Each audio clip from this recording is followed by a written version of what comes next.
या प्रश्नाकरता प्रत्येकाने प्रश्न विचारण्याची कला अवगत करणं गरजेचं आहे।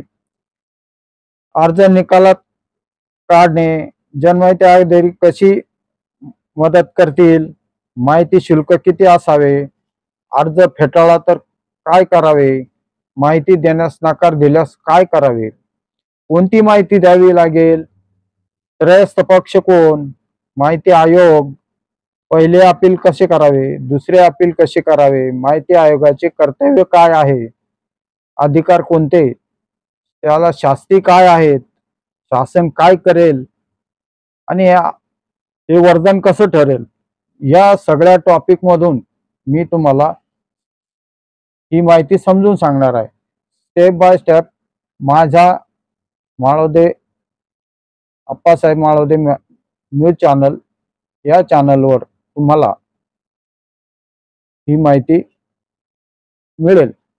आणि माहिती घेतल्यानंतर चॅनलला सबस्क्राइब करा, बेल आयकॉनवर बटन दाबा आणि व्हिडिओ या चॅनलला पहा।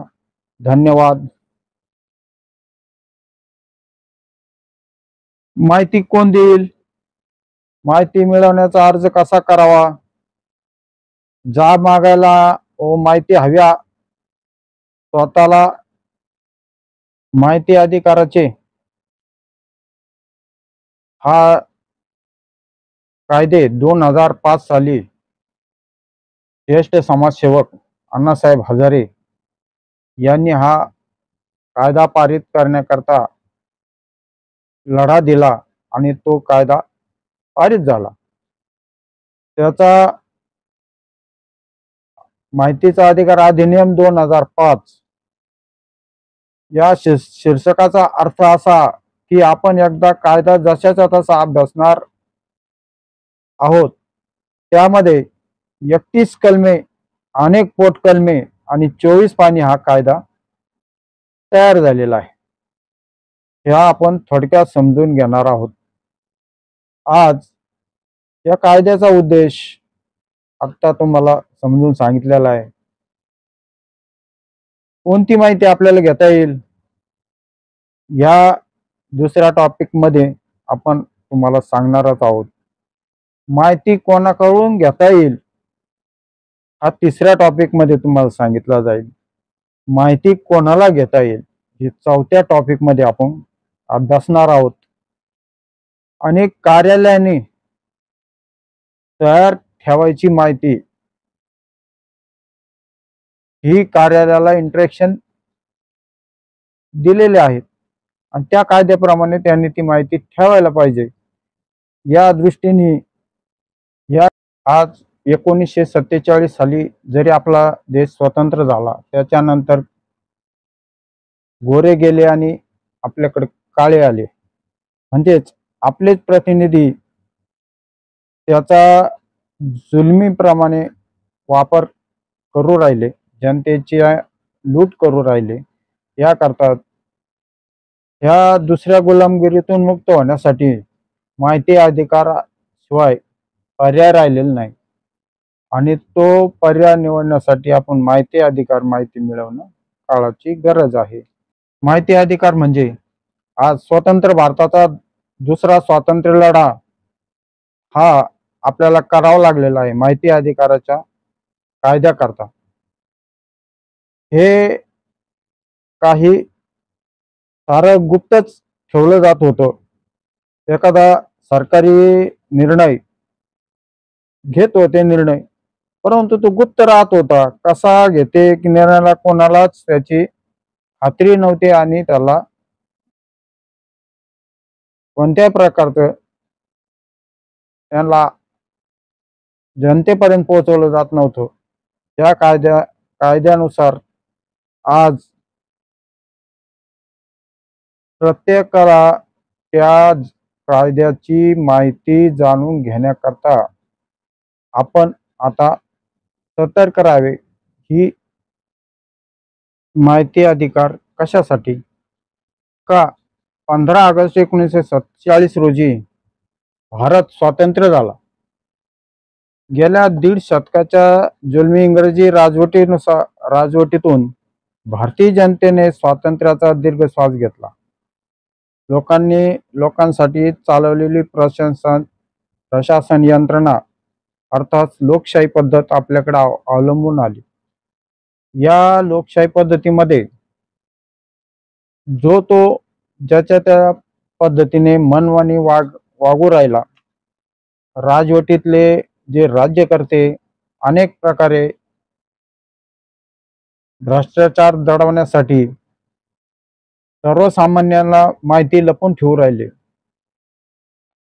याच्याकरता माहिती अधिकार ही माहिती वर काढण्याकरता आपल्याला काहीतरी केलं पाहिजे आणि ते करावं, हा माहिती अधिकाराचा एक प्रमुख उद्देश आहे. सर्वसामान्यांच्या मनामध्ये हा प्रश्न निर्माण होईल की हा माहिती अधिकार कायदा आपण कशा पद्धतीने वापरतो आणि वापरला गेला पाहिजे. या आपल्या सरकारी राजवटीमध्ये राज्यकारभारावर अंकुश ठेवायचा असेल तर या कायद्याचा आपल्याला उपयोग होईल. या कायद्याचा सामान्य माणसांना व्यवहारात या कायद्याच्या तरतुदीमध्ये खूप ताकद आहे आणि त्यामुळे वापर करून घ्यावा आणि घेतला पाहिजे. आधारे सामान्य माणूस त्यांच्या वरच्या अन्यायाला वाचा फोडू शकतो, अन्यायाला ठामपणे विरोध करू शकतो. कोणत्याही राज्यव्यवस्थेत राज्यसत्तेची ताकद विलक्षण मोठी असते.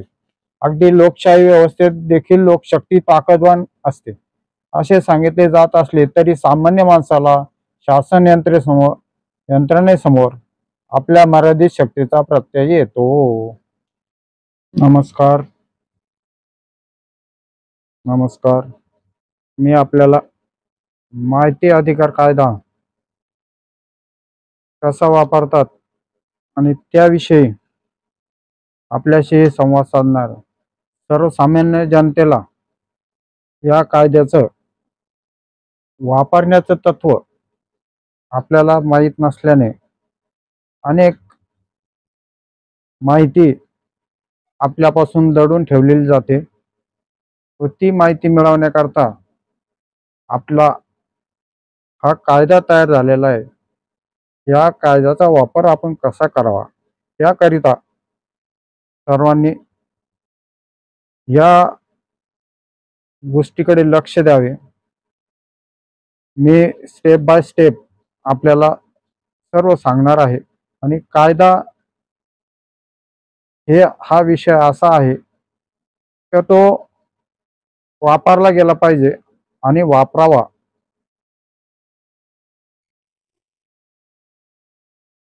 नमस्कार.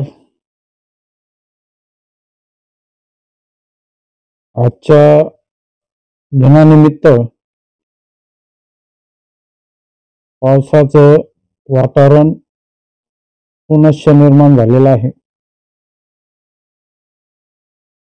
मे ते ऑक्टोबर जवळजवळ 6 महिने झालेले असून पाऊस काय थांबायला तयार नाही. शेतीचे 100% नुकसान झालेलं आहे. पाऊस हा थांबत नसल्यामुळं आपल्याला मोसमी पाऊस फार कमी आहे, परंतु प्रत्येक चक्रीवादळाचा तडाखा हा मध्य महाराष्ट्र फार बसलेला असून 100% नुकसान झालेलं आहे. परंतु नुकसानाची भरपाई ही फार कमी असून शेतकऱ्याचं नुकसान हे न भरून येण्याजोग आहे. तरी सरकारने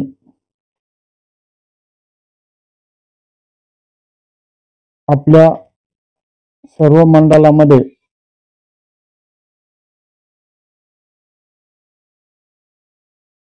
पिकाच्या नुकसान भरपाईचा आढावा घेण्यात यावा ही आमच्या शेतकऱ्यातर्फे विनंती करत आहोत. धन्यवाद.